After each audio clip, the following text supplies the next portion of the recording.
Ah, pas mal. Ça fait 10 minutes que je parle tout seul.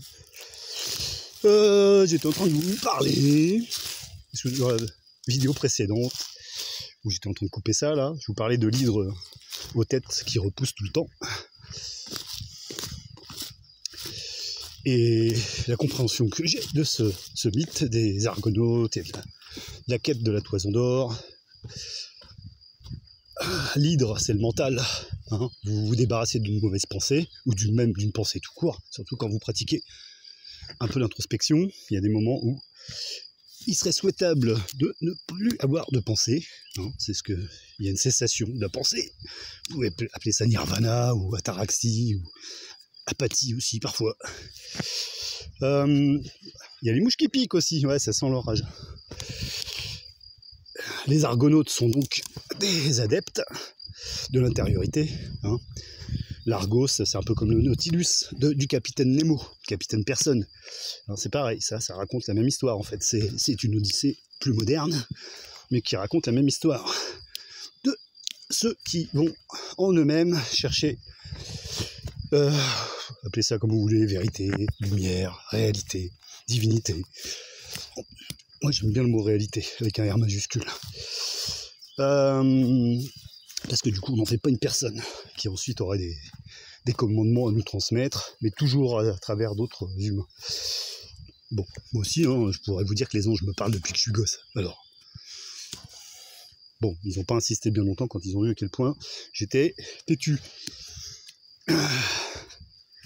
Bon, à la main, ça marche bien aussi. Et donc, l'hydre, donc c'est le mental, et puis la Toison d'Or, c'est l'animalité dominée, transformée en lumière, hein, la peau du bélier. Normalement, ça pue, hein, c'est pas terrible. Hein. Ah, c'est comme celle du bouc. Ah, tiens, lui, il se retrouve tout seul. Je sais pas où sont les autres. Non, c'est bien, elles sont en bas. J'avais peur qu'elles soient barrées par là, du côté du maraîchage. Pas bien. Et donc, toute l'histoire de l'intériorité, c'est ça. C'est d'arriver, à un moment donné, à trouver la transfiguration de l'animal. Bon, et pour moi, c'est pas le pire. Notre animalité, après tout, elle nous a maintenus en vie pendant bien longtemps. Alors que par contre, le mental, lui, pour moi, c'est lui, le pire. Parce que bon, des gens qui ont des aperçus de la libération, là, il y en a un paquet. Hein. Ensuite, ils ouvrent une boutique, ils font des millions d'adeptes, et ils profitent de tout ce qu'il y a dans le contrat, avec la partie sombre de leur être.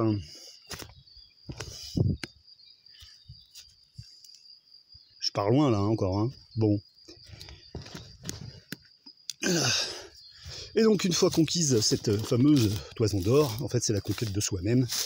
Le mental étant dominé, pas spécialement tout le temps chez moi, hein, par contre. Hein. J'en vois pas la nécessité, en fait. Hein. Une fois que vous avez trouvé, c'est pas nécessaire de garder le doigt dessus. Hein. Je veux dire, quand vous savez, hein, vous n'avez pas besoin de mettre un doigt dans votre nombril pour savoir où il est. J'ai failli dire trou de cul, mais je me suis retenu, vous avez vu. Bon, pour moi, la libération ou l'éveil, c'est la même chose, quoi.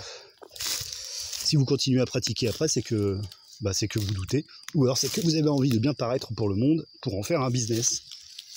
Hein, ça se fait depuis des milliers d'années. Moi, vous aurez compris, c'est pas mon truc. Parce que je veux pas me retrouver avec des zigotos qui restent tout le temps à côté, à se nourrir de mes bonnes énergies. C'est pour ça que mes bonnes énergies, eh ben, je les garde. Ou je les passe, mais autrement. En loose dé, par en dessous, sans que ça se voit.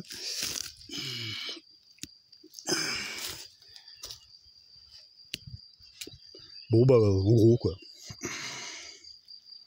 Mais bon, la mythologie, il faut la lire, c'est super bien, la mythologie. Si on a une pratique psychonautique, justement, ou argonautique, parce que vraiment, la plupart des mythes ne parlent que de ça. Moi, ça m'a été très utile, parce qu'enfant, j'étais vraiment tout seul dans mon trip, on va dire ça comme ça. Ma famille comprenait rien de ce que je racontais. On me disait qu'il faut lire les évangiles, il faut croire. Alors moi, je veux bien croire, mais j'aime bien aussi vérifier, quoi. J'ai rien contre leur Jésus-Christ, que moi j'appelle maintenant Yeshua Baraba. Ouais, tout de suite, ça sonne pas pareil, hein, mais bon, c'est son vrai nom, ça. Voilà. Et de tomber sur des témoignages comme ça, à travers des mythes, des contes, des légendes, Ça m'a aidé. Je me suis dit, ah, je suis pas tout seul, et il y en a toujours eu. Et il y en aura donc toujours tant qu'il y aura des humains. Ouais, lisez les mythes, c'est bien.